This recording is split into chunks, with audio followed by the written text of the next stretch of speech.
Love them or hate them, multiple choice questions pop up all over the place in the world of learning and development, and they're a really powerful tool, often, unfortunately, either misused or poorly constructed.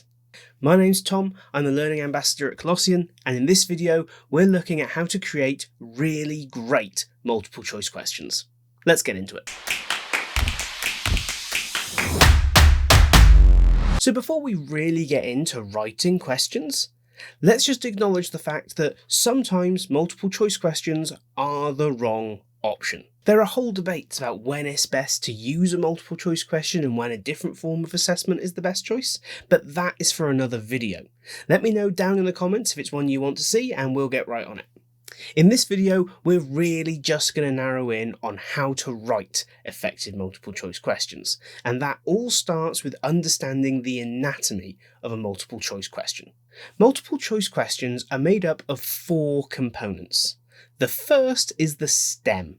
This is the challenge or the incomplete statement.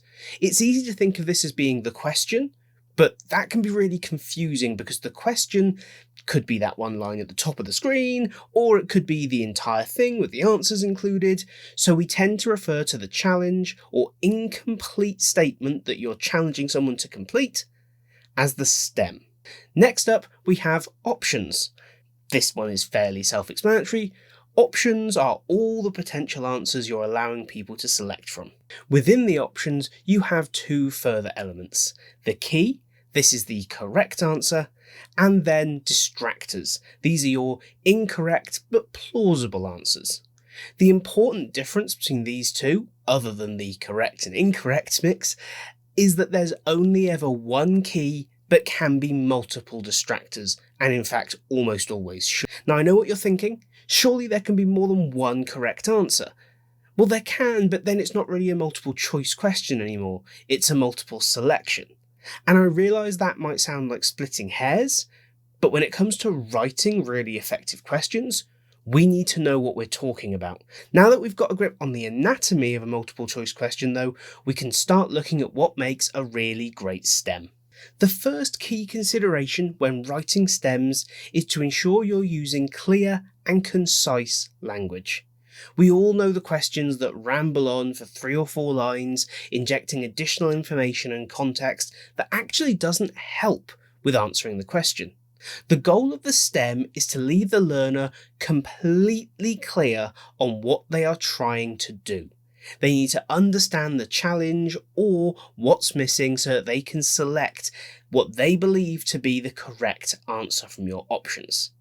A confusing or overly complex stem shifts the quality of your question away from assessing their understanding of what you're actually asking about and into the realms of reading comprehension and analysis.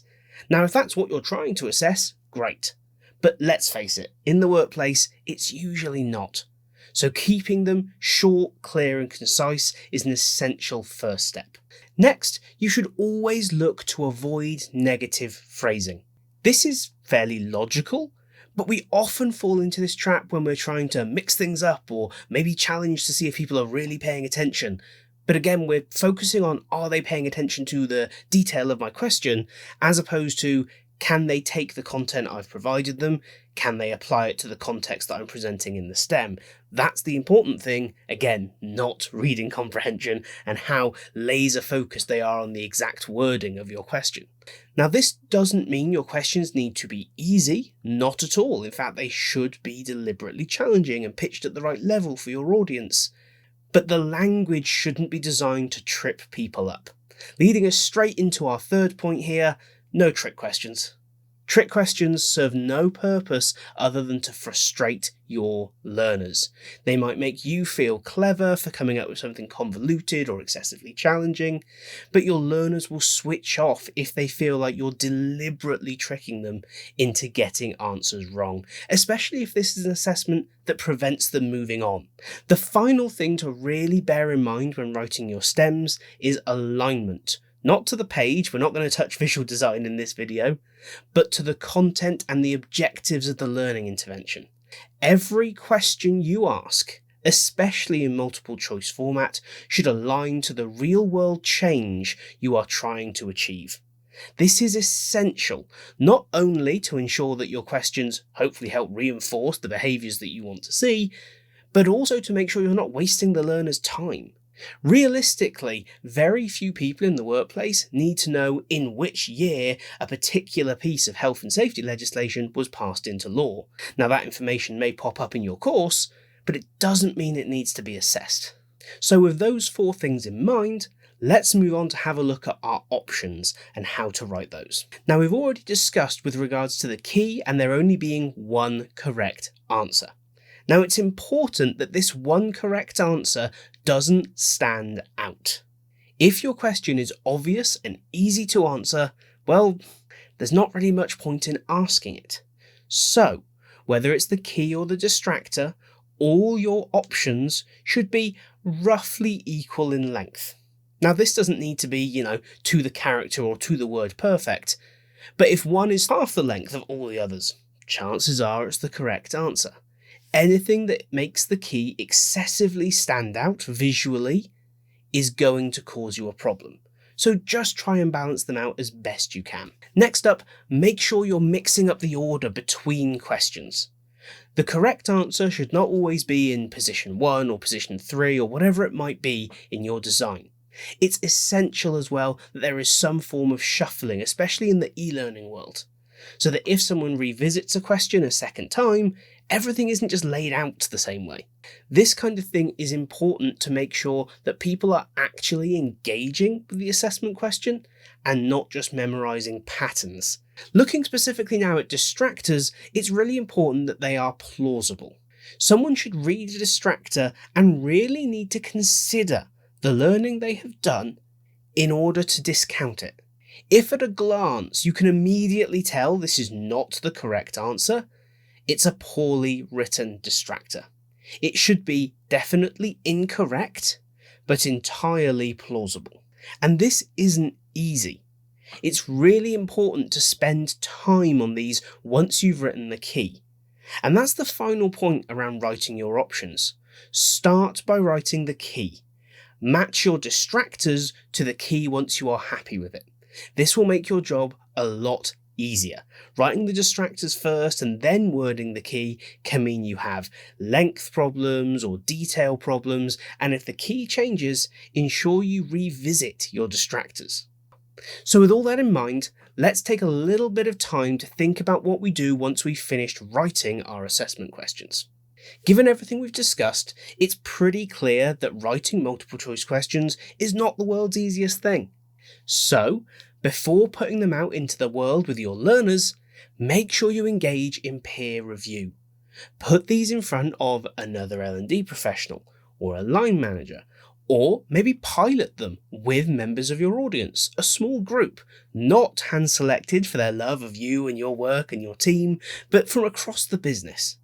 The important thing here is that you get other people to read and attempt to answer your questions and ensure that you have been clear and concise to other people, that you have left no ambiguity about which answer is correct, and that you've not made an assessment that is so blindingly easy to pass that it actually has no value. Now, this stage can be tricky to make time for. I appreciate we're all constantly trying to be more efficient, but this is where new technologies can really help. Being able to wordsmith and manipulate multiple choice questions very quickly in LLMs allows you to rapidly iterate based on feedback. If someone's telling you these are too easy, feeding them into an LLM and saying, hey, I need to make this more challenging, here's the context, can at least get you a second initial draft much quicker. You can then rework these based on your specific tone of voice, or if you're unhappy with how it's changed any of the content. Remember, whenever we do use an AI tool, we must then sandwich that with a human oversight piece.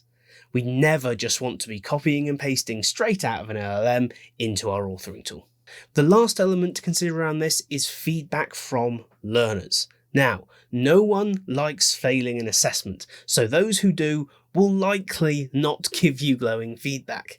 However, if you are consistently seeing people say, hey, I feel like this assessment's unfair, or hey, this feels like it's a trick question, or this question doesn't really make sense, these are not things you should ignore. Remember, Whenever we receive feedback about the learning interventions we put out into the business, we should assume that any point of feedback we receive is valid until we can prove otherwise. We should err on the side of assuming we are in the wrong before saying, actually, we're not going to action this piece of feedback. Now, it may be the case that you're perfectly right and you shouldn't change it, but erring on the side of caution gives you a really solid foundation for saying, actually, we do it this way, this is why, we will take your views on board, but just because you have a different view doesn't mean we have to change our practice. It's a really positive way to engage with your audience, gain their trust and their respect over time, and actually make your own job easier. And that's it. There's not a lot to it, but it's deceptively difficult to write great multiple choice questions. It will take time, it will take practice, but if you stick with it and action feedback you received, I know you can do a really great job. Now, I'd love to hear from you. First of all, what else would you like to see us explore on the channel? Do you want more about multiple choice questions, or would you like to hear about a different component of the things we design in our learning interventions? Also, let me know in the comments what your top tip for multiple choice question design is. Whether it's about visual design or the writing of the question, I'd love to see what you're working on and how you're thinking about this important tool. We'll drop a link down in the description of this video to a simple one-pager containing the key points from this video so you can share it with your team. Before you go, make sure you hit the like button and subscribe to the channel. I'm going to be launching a new Colossian Insights video every fortnight, and I'd love the content to be driven by the things you care about most. But until next time, thanks so much for watching, and I'll catch you in the next one.